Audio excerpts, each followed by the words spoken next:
আসসালামু আলাইকুম।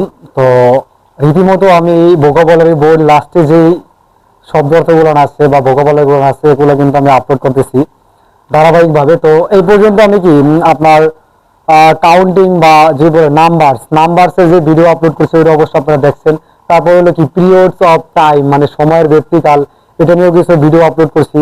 ওইগুলো যদি না দেখে থাকেন ওইগুলো দেখে পরে এইসব ভিডিও দেখবেন, তাহলে কাজে দিব। আর এখন আমরা কি কি দেখবো যে কাউন্টিং সার্ফিক্স আছে কি কি, মানে গণনাবাচক শব্দ বা গণনার শব্দ। জাপানিজ ভাষায় গণনার শব্দ আছে কি কি যদি আমি দেখি, মানে জাপানিজ ভাষায় এক একটা জিনিসকে এক একভাবে গণনা করা হয়। যেমন আপনার মেশিনারিজ বা যানবাহনের জন্য দা ইউজ করে, কাগজ বা ছবি বা পাতলা জিনিসের জন্য মাই ইউজ করে, পরে হলো ক্রোমের জন্য আলাদাভাবে গণনা করে, মানুষ গণনার জন্য আলাদা জিনিস ইউজ করে, তারপরে জিনিস গণনার জন্য আলাদা জিনিস ইউজ করে। যদি আমরা এখন ধারাবাহিকভাবে জিনিসটা দেখি, এখানে কি দাঁড়ায় যে জিনিস গণনা করে কিভাবে। তো জিনিস গণনায় যদি আমি দেখি যে ওরা একে কি বলে, যে একে বলছে কি হিতস্সু।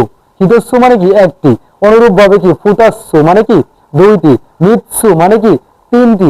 তো আরেকটা জিনিস মাথায় রাখবেন যে এই যে কাউন্টিং গুলো আছে বস্তু গণনা বা জিনিস গণনার ক্ষেত্রে, আপনারা নতুন যদি কেউ জাপানে যান সেক্ষেত্রে কাজ হলো কি, যদি আপনারা যে নতুন যাবে বা যে ট্যুরে জাপানে যাবে বা যে ঘুরতে যাবে, সে তো আর আপনার এত আদার্স জিনিসপত্র শিখবে না যে এইটার জন্য কি ওইটার জন্য কি। সে কিন্তু আপনার যে এই জিনিসটা আছে, এই যে বস্তু গণনার জিনিসটা আছে, এটা বলে কিন্তু চালাই দিতে পারবে।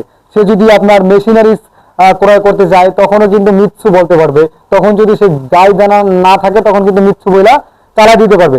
তো বেসিক্যালি এইটা হলো মানে সবকিছুর ক্ষেত্রে, আর এগুলো হলো পাটে পাটে আলাদাভাবেও বলতে হয়। তো আমি যদি দেখি হিতস্সু মানে একটি, ফুটাস্সু মানে দুইটি, মিৎসু মানে তিনটি, ইৎসুৎসু মানে কত চারটি, ইয়োৎসু মানে কত পাঁচটি, মুৎসু মানে কত ছয়টি, নানাৎসু মানে কত সাতটি, ইয়াৎসু মানে কত আটটি, কোকোনুৎসু মানে কত নয়টি, তো মানে কত দশটি, ইকুৎসু অর্থ কি কতটি।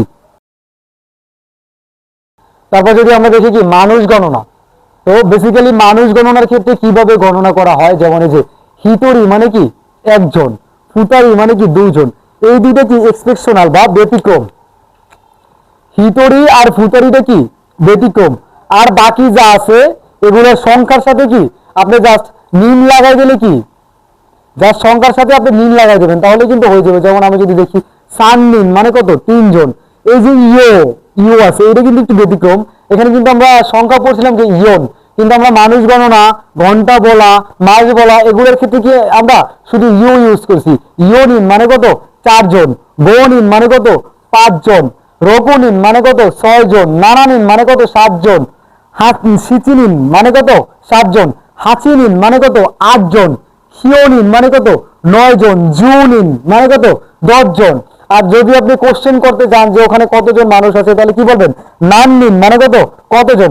অনুরূপ ভাবে যদি আমি দেখি ক্রোম বা অর্ডিনারি অর্ডিনারি র্যাঙ্কিং যদি দেখি আমি কি ইচিবান অর্থ কি একমা, মানে একমা দ্বিতীয় তৃতীয়, এটা আমরা কিভাবে বলি যে ইচিবান অর্থ কি একমা, নিবান অর্থ কি দ্বিতীয়, সানবান অর্থ কি তৃতীয়, ইয়মবান অর্থ কি চতুর্থ, গোবান অর্থ কি পঞ্চম, রকুবান অর্থ কি ষষ্ঠ, নানাবান অর্থ কি সপ্তম, হাচিবান অর্থ কি অষ্টম, খিউবান অর্থ কি নবম, জুবান অর্থ কি দশম। তারপর যদি আমি বলতে চাই কততম তাহলে কি বলবো নানবান মানে কি কত নম্বর বা কততম। আর এই বান বেসিক্যালি নম্বরের ক্ষেত্রে ইউজ করা হয়, ইচিবান 1 নম্বর, নিবান 2 নম্বর এরকম আর কি। তারপর যদি আমি দেখি কাগজ, ছবি ইত্যাদি মানে পাতলা জিনিস বা পাতলা বস্তুর ক্ষেত্রে আমরা কিভাবে কাউন্ট করব। বেসিক্যালি পাতলা বস্তুর জন্য কি ইউজ করা হয় মাই, পাতলা বস্তুর জন্য কি ইউজ করা মাই ইউজ করা হয়। যদি আমি দেখি যে ইচি মাই অর্থ কি একটি, নি মাই অর্থ কি দুইটি, সাম মাই অর্থ কি তিনটি, ইয়ম মাই অর্থ কি চারটি, গো মাই অর্থ কি পাঁচটি, রকু মাই অর্থ কি ছয়টি, নানা মাই অর্থ কি সাতটি, হাচি মাই অর্থ কি আটটি, কিও মাই অর্থ কি নয়টি, জিউ মাই অর্থ কি 10টি, নান মাই অর্থ কি কতটি। তো অনুরূপ ভাবে আপনারা কিন্তু এগুলো শিখতে পারেন যে পাতলা বা বস্তু যেমন কাগজ, ছবি এই জাতীয় জিনিসপত্র গণনার ক্ষেত্রে জাস্ট আপনি কি মাই লাগাই দিবেন সংখ্যার পরে। তারপর যদি আমি দেখি কি যানবাহন বা মেশিনারিজ, যানবাহন মেশিনারিজের ভিতরে কি আছে গাড়ি আছে, ইলেকট্রিক্যাল যন্ত্রাংশ আছে, এইগুলোর আপনি কিভাবে গণনা করবেন এগুলো গণনা করার ক্ষেত্রে জাপানিজরা বেসিক্যালি কি ইউজ করে, ডাই ইউজ করে। যদি আপনি দেখেন কি ইচি ডাই অর্থ কি একটি, নি ডাই অর্থ কি দুইটি, সান ডাই অর্থ কি তিনটি, ইয়ন ডাই অর্থ কি চারটি, গো ডাই অর্থ কি পাঁচটি, রকু ডাই অর্থ কি ছয়টি, নানা ডাই অর্থ কি সাতটি, হাচি ডাই অর্থ কি আটটি, খিও দাই অর্থ কি নয়টি, জু দাই অর্থ কি দশটি। তারপর যদি আপনি কোশ্চেন করতে যান যে কতটি, তাহলে কি বলবেন নান দাই, মানে কতটি মেশিন, কতটি জিনিস, কতটি ইলেকট্রিক্যাল জিনিস আছে, এদের ক্ষেত্রে আপনি নান দাই ইউজ করবেন। এখন আপনারা একবার আমার সাথে কি করেন পড়েন।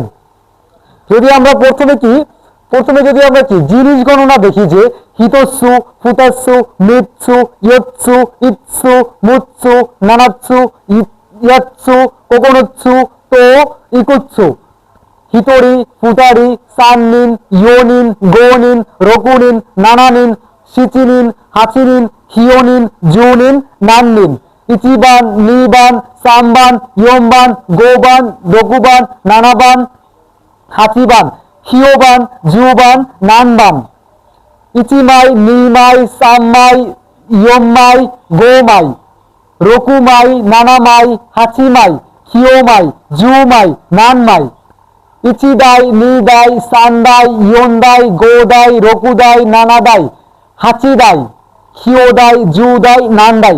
তো আশা করি আপনারা এগুলো বুঝতে পারছেন।